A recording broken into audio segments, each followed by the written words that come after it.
Hey, what's going on? Welcome to Built for the Stage podcast. This is Joe Roscoe, founder and host of Built for the Stage, Broadway's #1 fitness platform with clients in over 20 Broadway shows, the West End in London, Australia, Tokyo Disney, collegiate theaters across the country, and stages everywhere. We are your one-stop shop for all things theater and fitness. Check us out, builtforthestage.com, to do a 2-week trial with none other than yourself on an interactive fitness app. Builtforthestage.com. Special thanks to BPN, Broadway Podcast Network, for producing this episode. All right, let's get on to our special guest. Special guest as always. I was just catching up with them before we hit record. They've had a busy past year. You currently can see them in this little skit called Wicked on The Way That Is Broad. And they're playing the uh, ever so endearing and fan favorited role of Bach. They've been in the show a few times, but they're returning now as their first primary principal track as Bach. So that's exciting for them. Congratulations. You've also seen them in the Who's Tommy, Newsies. They made their Broadway debut in Bye Bye Birdie. Seen them at Paper Mill recently. You've seen him in New York City Center. They've been everywhere. We're going to chat about it. We're also going to get to know him as well. He once was a Built for the Stage member. He no longer is. We won't hold it against him. But please welcome to Built for the Stage podcast, Daniel Quadrino. Hi, I'm Daniel. gagged. You dragged me already. I put you under that. I put you under the bus right before you even got on to say anything. I was like, ah. It's not You know, that I I don't only want said it. to. I only said it because I remember working with you and how cool of a person you were, and I was thinking, he'll think it's funny. No, I do. I I'll do. I put it think it's out there. hilarious. No, I loved it. Um, Hi. Thanks Well, for having hi, me. Oh my God. welcome to the show. We're having a cup of coffee here together Yes. at 11:30 a.m. On a Tuesday. So you were dark yesterday. No show yesterday, right? No show yesterday. It was You're so not one of nice. the weird Broadway shows that have shows on Monday and break the rules and all that stuff. Our schedules change at Wicked. So like right now we're on the I call it the normal schedule, just the 8 a week, 2 Wednesday, 2 Okay. Saturday. But in the summer we change. I don't know what we change to and when, but I do know all of August I have 2 days off and I'm very excited. Oh, okay. 2 Yeah. whole days. 2 whole Congratulations. days. I know. Could you Where are you gonna imagine? go? Are you gonna go anywhere? Are you gonna escape the city? I'll probably go at least to the Hamptons, or like, something out east a little bit. I have family. I grew up on Long Island, so somewhere on the beach, whether it'll be a drive or a quick flight, I don't know, but I will be getting a tan. There you go. Okay, first topic of conversation. You're from Long Island. You lived on Long Island, not in Long Island. Let's get it right, people. Let's get it right. Am I right or am I right? I mean, I think I say, what do I say? I live on Long Island. I think I say I live on Long Island. Yeah, you're Is that supposed that correct? I mean, Yeah. yeah. This is like this is a big thing. Like I have friends that live in like the Ronkonkoma area, Okay, uh far Bayshore. out. Yeah, and yeah, it's always like, hey, you better say on. There's actually also a Jerry Seinfeld like stand-up sketch about how he's like, you don't go in the plane, you go on a plane. You On don't a plane, go yeah. you're on the subway, you're not in the subway. You're on Long Island, you're not in Long Island. Like, yeah. That is Um hilarious. okay, so you're a little bit closer to the Manhattan area though from Long Island. You're not like way out on Long Island. Where are you No. what part of Long Island? So I grew up on LOL. I grew up in East Rockaway, which is Oh, okay. about Yeah. 40 minutes from here. So I would take the train in with my family like all Mhm. the time. And we have, family who lives in Brooklyn and the Bronx area. So like I kind of say I'm a New Yorker born and raised because I spent so much time here even before I like lived in the city full time. Got it. Were you Yeah. near Rockaway Beach? So like that's like probably like 25 minutes because that's like closer to Queens. So I'm on like everyone always thinks when I say East Rockaway that it's Queens, but it's like really Oceanside, Rockville Center area. So it's a little bit, Got it. yeah. Okay, understood, Nothing makes understood. sense on Long Island. I So know, I I know. I used to live in Long Island City, like actual Queens by yeah, Astoria. But anytime I would say that to like a non-New Yorker or maybe, I don't know, a Long Islander or whoever, they'd be like, "Oh, you live on Long Island." I was like, "No, it's actually this whole other." exactly. Yeah, Yeah. but you get it. Okay, you grew up doing theater, or like when you decided to be on Broadway, and then you just got Um on it, or how did that all yeah. start?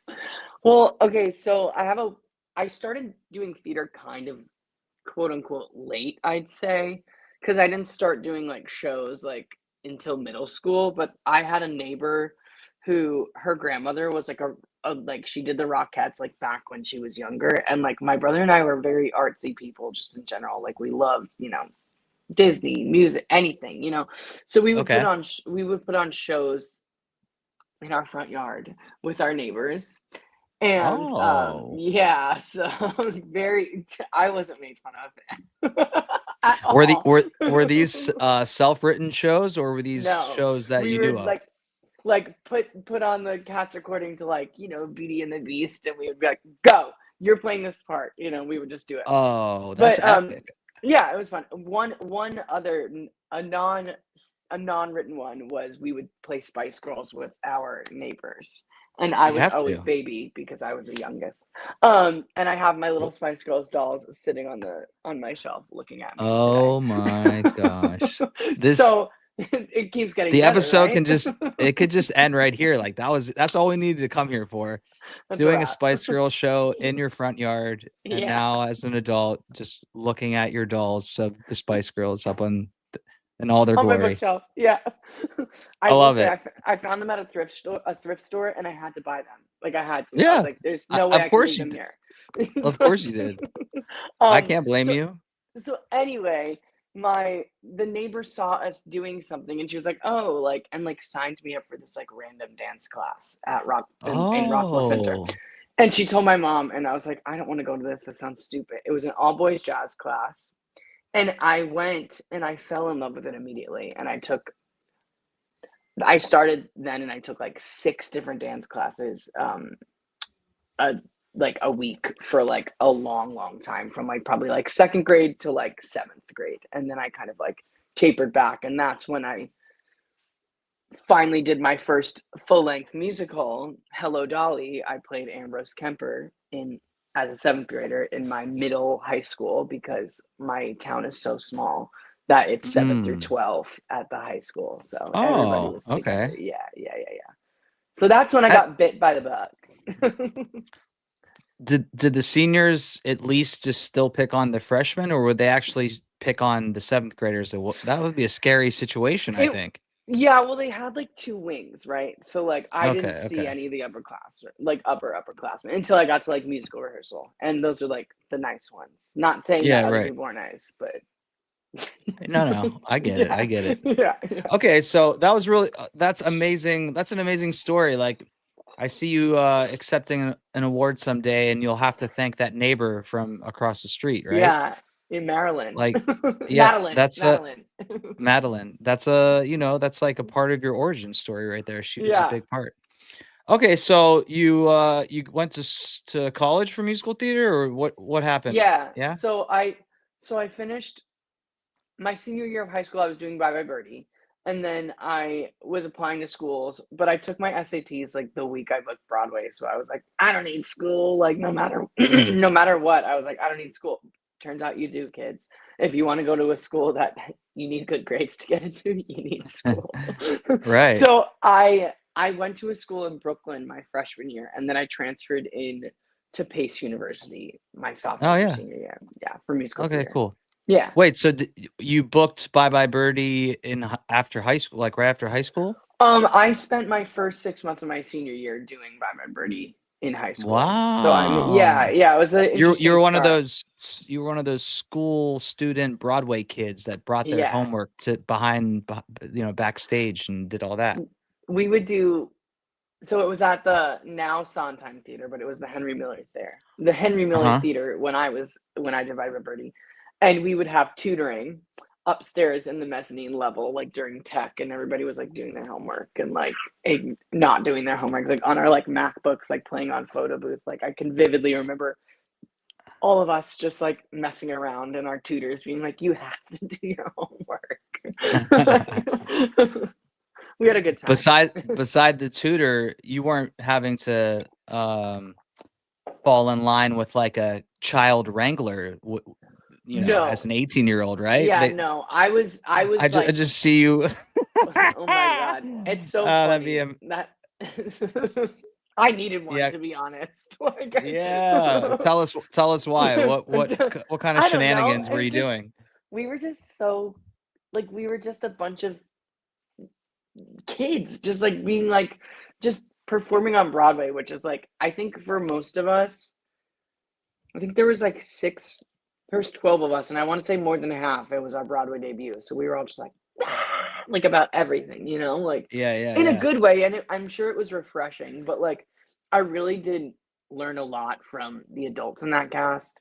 Um, there's some like heavy hitters in that cast, and it was just like I didn't grow up fast in a sense of like I like lost my childhood, but like I grew up and like learned how to be a professional so quickly doing Hmm. that because like just watching everybody. Like I'm such a sponge in those kinds of atmospheres. I learned the What's most on the job. what's one or a few things that you picked up on in that show, and from who, that to this day you still are Yeah. doing as a part of your like professional I habits?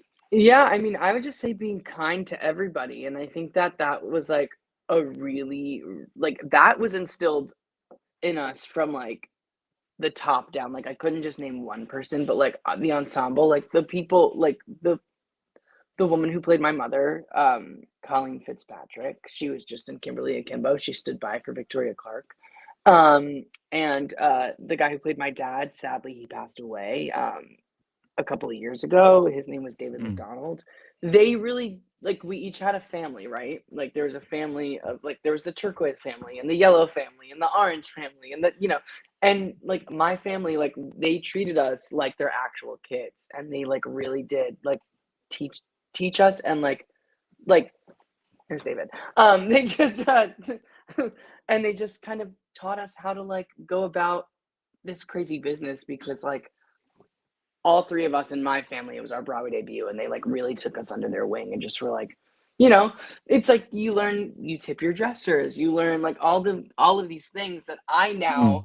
in my like I will teach people, which is crazy. It's very crazy to be on the other side of that when you're Yeah. like, I'm not the young one anymore, A, and B, I'm the one that people come to when they have a question or they don't understand something or they want to talk to somebody in management, but they don't know how to go about it or something like that. It's like, when did I become the adult? Like, Yeah, yeah. Well, now you're the adult professionally, but you're still playing a young high schooler on stage right now. yeah, As Bach. college, but I Oh, was, sorry. They're called, oh no, yeah. Are you a first year freshman though as Bach? I can't remember. Are you just entering like the yes, two leads? we're all kind of, The two leads. I call Alphaba and Glenda the two oh leads. yeah, no, it's very true though. Like we are there No, I for know, but now. like, Yeah. the two leads, I don't know their character names, but Yeah, the those two two girls. girls, the two That girls, that the green one and the that pink one. that princess, that pink princess, and then that bad green lady, like Yeah. those two people. Yeah. All right. So speaking of making fun of myself and the most iconic musical theater show in history, almost. So let's talk about the movie, because you have been in the show before the movie, and now you're in the show after. I was just curious, has the movie brought on an even more increased fandom to the show? Can you notice like you being a Oh part of the yeah. show at one point before the movie, and now like what's the new craziness that's going on? So I mean, the show's always been sold out and like huge, a million fans like all the time. But I've noticed this time being back, that there's so many young kids like dressed as Elphaba or Glinda in like a bubble dress or like in a Mm, witch hat or like, and it's like a lot of people's, it's always been a lot of people's first show, but like the movie has introduced the show to a even broader audience, and like Wicked was a household name I think before, because the show's been open for so long on Broadway, but now it's like every single person knows about Wicked and like wants to, or not necessarily wants to know about it, but like I will say it's been there's been a resurgence of like kids coming and it's their first Broadway show and it's the one that like makes them fall in love with theater, right? So like yeah. that's been really, really special because I remember I skipped my chorus concert in 8th grade. I faked sick with my family because we had tickets to Wicked, and I Oh. turned to my mom at intermission. I was like, I have to do this one day. So like getting to do it is super full circle. Oh, that's awesome. Okay, Yeah, so when did you enter the show as, primary Bach, like principal lead with Wicked? When was this? I think it was March, March 3rd. I think Okay. And you it's and been you like didn't 3 months now. Yeah, Okay, got it. So recently, and you didn't enter alone. You actually went into the show with another Bye Bye Birdie alum, yes, Ali Trim, who plays Glinda in the show. yes. So yeah, tell us first. Let's just keep it about you right now. What was it like in your like put in and like your first time up there? Yeah, Were you feeling prepared, or were you like, I've been on Broadway before, but I'm still scared out of my mind? Like, what was the experience like? it was kind of a mixture of all those emotions because I had done the show before, and I originally did the show in 2015, and I was part of the ensemble. So like I know the show so well, right? And I covered Bach when I was there the first time, and I, it's weird with Wicked because it never leaves your body. So much so that I left in 2017, and then I was on tour with Waitress post pandemic, and I closed the tour, and the week I'm home from Waitress, I'm like, oh, I'm gonna have like the rest of the summer to like just relax. I get a call from the now retired PSM over there. We have a new one, but Mary Beth called me and was like, hey, like, could you come in for 6 weeks and like, could you potentially start tomorrow in my old track? And I was like, what? So like, I went back and I had rehearsal upstairs like the day of my first show. I had like maybe like an hour and a half, and like I just was Yeah. doing the show. Like, and she's like, "You're scaring the crap out of me." I'm like, "It's so weird how muscle memory is such a real thing." Uh, And it was something yeah. about being in that building, it transported me back. But then this time, being back and being in rehearsals, it was really awesome because when I was first put into the show, I went in with one other person. But this time I went in with four other people.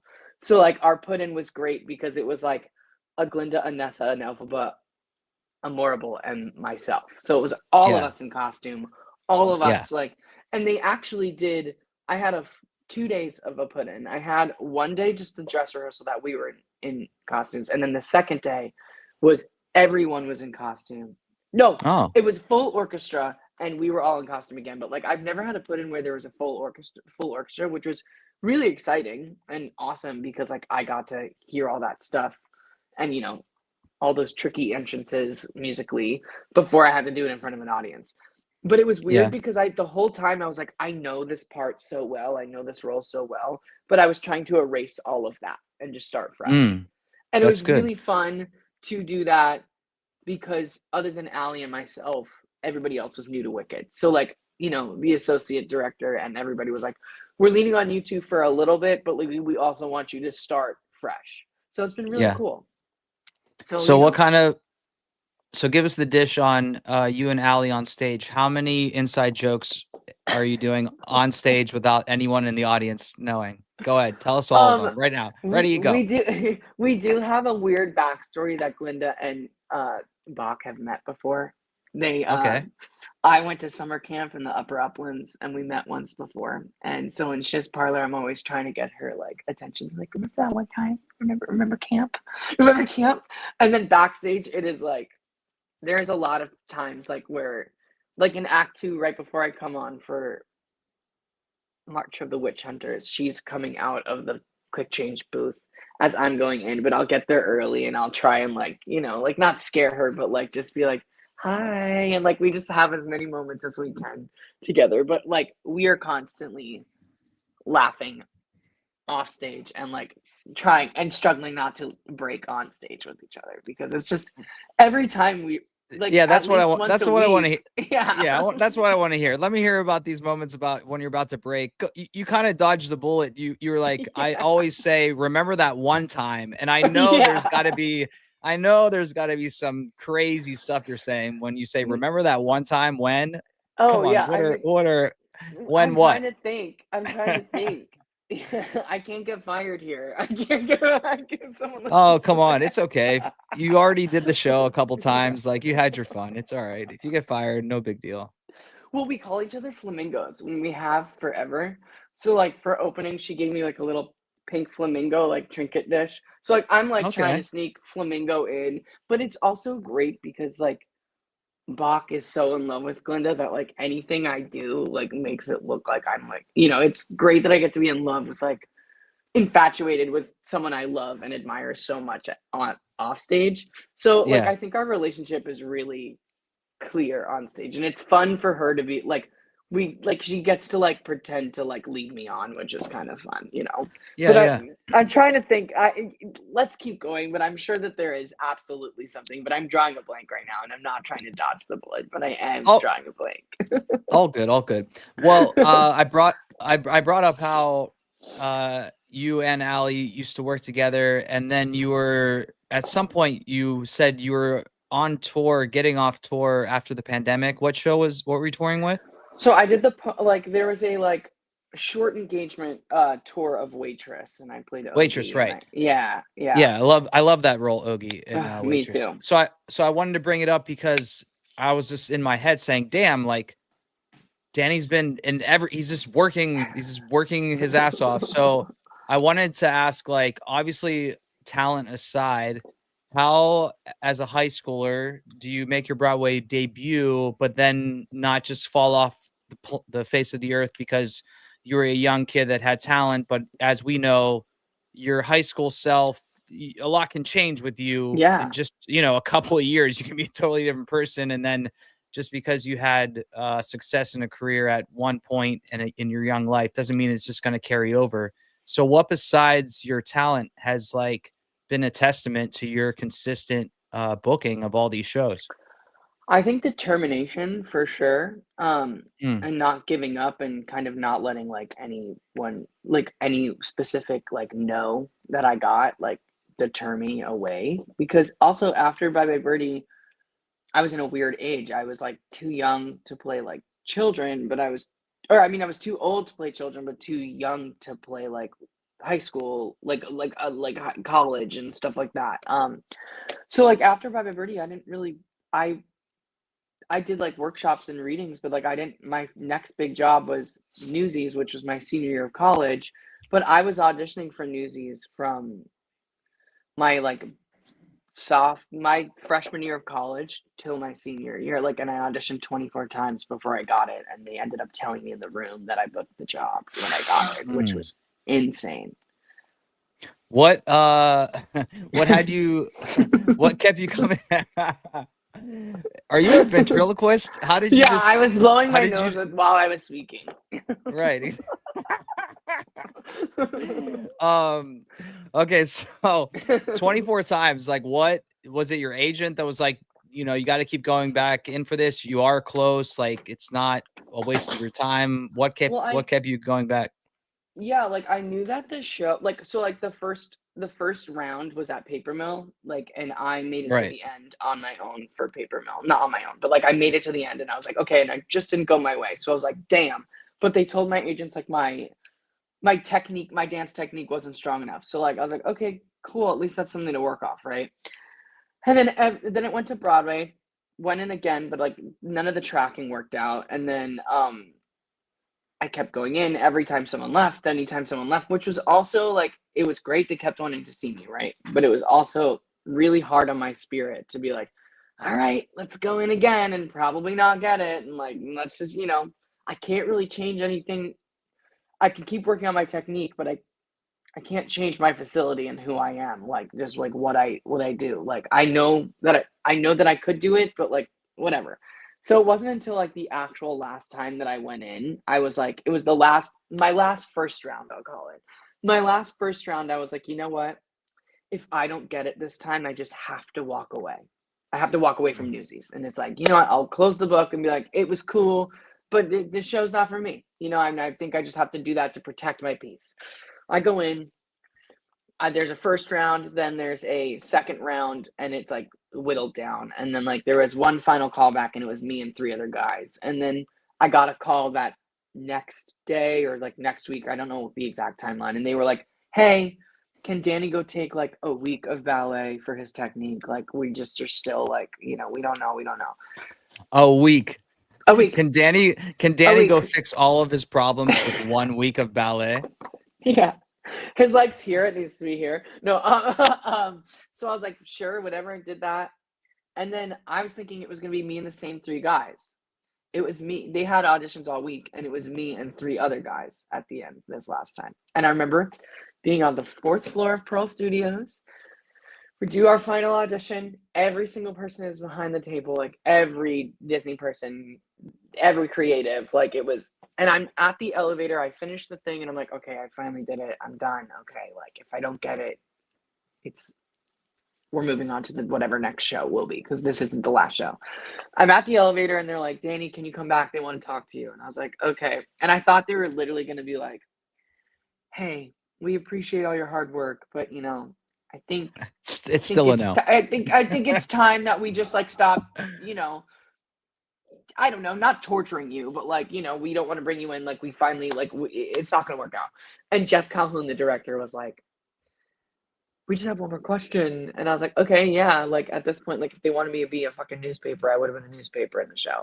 And they were like, and he was like, how would you like to be a newsie? And I like just fell on the floor, sobbed, like that felt like a movie, because that like does not happen. You do not get told in the room ever that happens. And like I really do always tell that story, especially when I'm teaching, because it really shows you that you can't let like all the no's like let you stop wanting to do this. Like if anything, it fuels you and makes you want to work even harder to get that. So I think that answered the original question you asked me before I went on a 17-minute tangent. No, that's what we're here for. Speaking of teaching and what you tell your students or people that are taking class with you, what like that being used to the no or expecting the no, or the no is more a part of this industry than the yes is, so you better get used to it. It's a full-time job. Yeah. Yeah. What other messages, or you can go even deeper onto that, do you typically over and over and over again, these certain themes recur with you when you're talking to your students? Yeah. Just to help anyone listening to the episode right now that might benefit from it. Absolutely. I kind of adopted something that my dad would tell me, especially during my Newsy saga, that it's not a matter of if, it's just when. And you know, I try to tell people it's all a puzzle, and sometimes you are going to not be the right shape for the puzzle, and that's okay. You know, and I do a lot of song interpretation classes, especially with like middle to like young high school students, because that's the time when everyone is like, I remember being told like, no, you have to do this, you have to do that, you have to be this, you have to be more butch, you have to be bulkier, you have to do, and it's like, I think especially now, I like to try to help my students be like, you don't need to be anyone but yourself, and that's who you need to bring into the room, because they want to see you and what you do with it, not what you think that they want you to do. Like, don't put yourself in a box. And I really like to see, I do a lot of work with Broadway workshops. So like a lot of times our classes are like either a week or 2 weeks, and I see them every day, and the growth from day one to the last day is so inspiring. And I really do, and it's like almost like, yes, the acting, yes, the singing, but for me, I want to see them do it. I don't want to see them try to be anybody else. And their work is better when it is like that. So that's what I try to instill. Yeah, it becomes that like Leonardo DiCaprio movie Inception, where there's like 5 worlds, or like, I don't know, the Matrix or something. It's like no one wants to see you trying to be someone else, trying to be a character. Right. Like Right. you can't Yeah.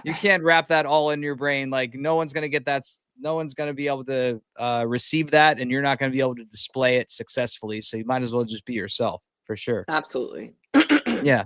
Okay, so you walked your dog before this. Who's Danny off the stage? So what kind of dog you got, or like what are we doing that's not Wicked musical theater related? Who Oh, are you? hell yeah. Jackson is a Cavapoo. He's 10 years old. I've had him since I got him right before I joined Wicked the first time, actually. Okay, there you go. Yeah, so I've had him for 10 years. So a lot of my Uh-huh. non-Wicked, non-working time is with him, you know. Uh-huh. I like to go to the gym, but like I work out, but then I really love, especially now, like if I can do anything outside, I like to be outside as much as possible. Like, Yeah. when I'm not working, I love to like hike and find national parks and do things like that and spend a lot of time outside and just doing anything that makes me happy that isn't singing and dancing. You know what I mean? Because like I will say, like, we get offered tickets to like shows sometimes on the day off, and it's really hard for me to say yes because like I need a day to recharge. And Yeah. sometimes recharging consists of me sitting on the couch playing video games or doing anything that has nothing to do with theater, you know? So I like to spend a lot of time, and it's hard right now because my partner is also in a show, Smash, and our schedules are the same, but they're so busy right now doing like press and TV things. So it's like when we both have the same day off, we're like, yes. And we like to do stuff together, find new food in the city, I'll be walk the dog seeing together. I'm seeing Smash not this Friday. Wait, 2 Fridays from now, I think. I don't know, but I I'm on my way. David Joe's on his way to Smash in 2 weeks, so you'll see him. Yeah. I loved it so much. They are working their asses off up there. It is hilarious. Robin is a friggin' Uh, star. Everybody's a star. But like what Robin is doing on that stage, it's never been done like her before. So I'm excited for you to see it. I'm happy. Yeah, I'm happy to hear that. Like, she's obviously already Broadway royalty, but I Yeah. think like this is like her. It's not her coming out party because she's already, like I said, been a star. But I'm excited to like see her in like quote unquote her show. I guess Right. you can say. It's like No, I that know what you leading mean. lady. Yeah. Yeah. Because she's obviously been a lead in other things, but this is Yeah. like the Ivy Lynn story, and it's like really Yeah. just amazing to see the journey she goes on. Everybody is so good in the show. I really like it. I know I'm a little biased, but I really like it. Like, and I loved the TV show, and it's just So go see Smash. All right. Last thing, I want to rewind to your video game playing. What video games are we frequenting? What are you always playing? I have been playing Tears of the Kingdom since it came out, and I'm like maybe a fraction of the way through. I will go through phases and I'll play a lot, right? And then I get like really frustrated and I'll look Uh-huh. up something like a walkthrough because I like need to move on. But right now I'm Yeah. stuck. I don't know if you play, but I'm stuck in this one thing. I'm stuck in the depths and it's like very dark and I don't know how to get out. So I like have put that down. And what am I playing? What else do I play? Any of the, and you're gonna laugh at me when I say it, but Mario games I play, like the Super Mario. Yes, I know. Stop. No, I have Nintendo Switch, so I've been playing Mario Wonder and Mario Kart like Yes. Oh yeah. constantly over and over and over again. Mario Wonder is really good. And then the first game I ever played on the Switch was Odyssey, and I like I like not recently, but like I replayed it like last year, and it's just so good. So if you haven't played that, you should definitely get that. That one's The the really mess good. the messed up thing about Mario Wonder is that you can beat the game without beating all the levels. So like you're done with the Right. game and then you can just keep playing other levels. And I Yeah. did it, but I'm like, Yeah. what? This is the competitive person in me was like, I shouldn't have been able to win the game until Oh, I I beat all know. these other levels. Yeah. I call Yeah. myself sometimes like sometimes in those games I'm like I say that I'm a coin slut because I need every single thing possible. I'm like, I Maybe you need should everything. I need everything. you, you should start streaming and like showing people like Oh how to get God. every single No, coin. because I definitely have never succeeded in that, but like I will try. What? Oh, and we played not recently, but there's this co-op game called It Takes Two that was Okay. really really good. Um, the storyline is weird, and it's kind of like it's about these two parents, a pair of like a husband and wife, and they're like at therapy, and they're like, we're gonna get a divorce, and then like they get turned into like toys, and then they have to work together to get out, and then it's like, oh, maybe we won't get divorced. So I'm like, it gets like a weird thing that maybe it's like maybe people shouldn't get divorced, but like people should do what they want to do. Like, don't let this video game Wow, tell I you what feel to like that would do. like if a a young person plays this game and their parents are like maybe going through the process of possibly Right, doing it, that's gonna play some mind games with that kid, being like, wait, the video game right. says that you should. If That you all I have to do shouldn't. is, if I win this game, I could show my parents not to Yeah, split up. and That's that's messed why up. That's messed up. that's we kind of had a really long conversation after it kind of about that being like, wait, it was a fun game, but I wish the story was different. So it was Yeah, fun, yeah. but yeah. They should have like a disclaimer, like before and after the person plays, like Yeah. warning, this Warning. does not. Yeah. We are you can get divorced if you want. Like Yeah, yeah, yeah. Well, on that note, Daniel, that's the perfect ending to our conversation. Thanks so much for being on Built for the Stage podcast. I'm screaming. Never Help. did you think no one could have written that better than that just happening right now. I mean, you couldn't have written that up better. That was and scene. Amazing.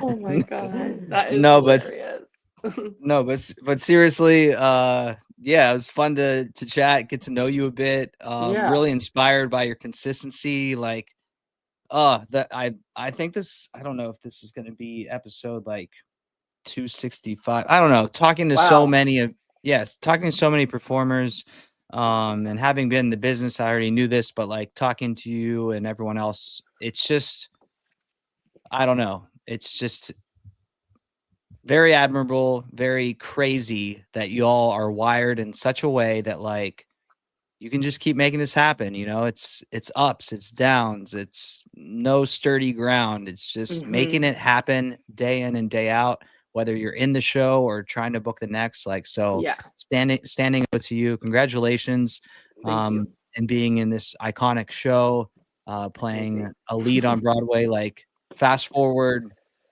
30, 40 years from now, you're gonna be like the coolest old person ever being like, you know this show Wicked? Like, I was I that was the guy. Like, munchkin. yeah, I was the lead munchkin up there. Like, amazing. Like, come on, come on. Oh my god. Seriously though, Thank you.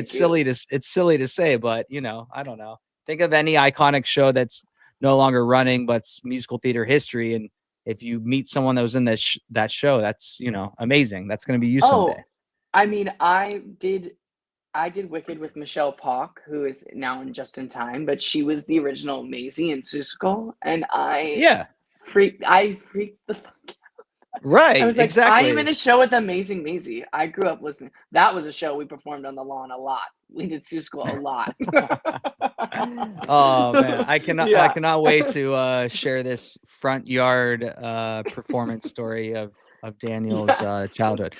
Always hear it like, oh, in the living room, in the basement, in my bedroom, but never have I heard that we put the productions on Oh in our yeah. front yard. Hell yeah. The drive-by musical theater, someone driving by your street and they get a You ever heard free, snippet of your show right there. Maybe they pull the over. Maybe it's yeah, like exactly. It's maybe it's the the musical drive-in. theater. Yeah, it's the musical theater version of like a lemonade stand. Instead of selling lemonade, they pull over, they give you tips, like, oh, I I love your sell you show. And 16 bars yeah. Wait, for that should be $5. Yeah, that's great. that should be an actual like comedy sketch where Let's do someone that. has a lemonade stand, but instead of it saying lemonade stand, it's like 16 bars for sale. Yeah. Yeah, amazing. Yeah, Okay. 32 will cost you extra, but I'll give you Exactly. 16. Yeah, Yeah, exactly. yeah, or they're bartering. They're bartering. It's like Yeah. I'll you can have 132 or two separate 16s or an eight of a ballad with my biggest belt. Exactly. I'll give you 2 contrasting and a 5/8 count dance, but nothing Yeah, more. Oh my amazing, god, amazing. hilarious. Well, thank you so much for having me. This was awesome. I really loved Yeah, my it. pleasure. Thanks so much, Yeah. Daniel. All right. Hopefully you stuck around for that entire conversation because I don't know, the last 2, 3 minutes of us just going back and forth on craziness was amazing. So special thanks to Daniel Quadrino. Make sure you follow Daniel on the gram at Danny Quadrino. You can find that in the description of this episode. All right. I'm Joe Roscoe from Built for the Stage. Actors or athletes, train like one. Later.